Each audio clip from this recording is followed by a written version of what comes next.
Okay, so this concept came up, the whole discussion originated in our Elevate Mastermind group last week.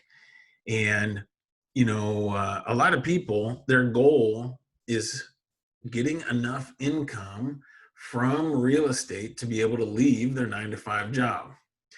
So the discussion was, what is your freedom number? What is the amount of money you need to earn from your real estate to be able to leave your job? And there were really two ways to figure that.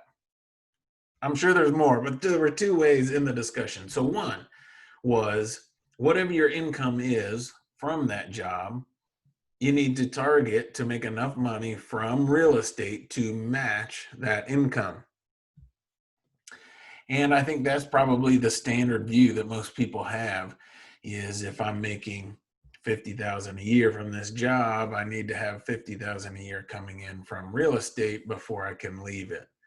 Now, the other perspective on it is, how much income do you need to be able to leave your job? And that isn't necessarily based on being able to match the income from your job. It's more based on being able to cover your expenses. So that is more a reflection of how big are your expenses. And if your goal is truly to leave that job, then you will be able to cover your expenses, assuming you don't spend everything you make currently. You will be able to cover those expenses sooner than you'll be able to cover the entire income from the job. And your freedom number in that instance is just those expenses. So really, I think for most people, if what you truly want to do is leave your job and go into real estate, then I think the second perspective is the better one. Figure out what your true expenses are, how much money you need to earn from real estate to cover those expenses, and set that as your freedom number and work towards it until you can leave that job.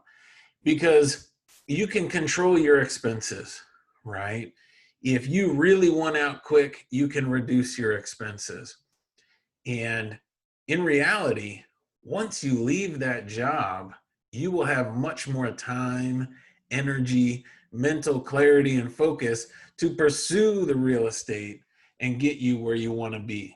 In Robert Kiyosaki's book, Retire Young, Retire Rich, he talked about he didn't truly get wealthy until he retired, right?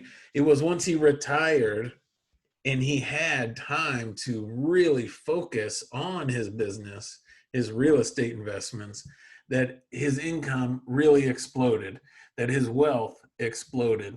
So your freedom number, if you are trying to leave your W-2 job, I would challenge you, instead of trying to match your income, try to figure out exactly what your expenses are, what expenses you need your business to cover, and then see how quickly you can do it. Because do not be the type of person who puts it off, pushes it off into the future and says, someday I'll get there. Set a specific target now, short term. You need to get there. You need to get it done. And I know you can. All right. Good luck.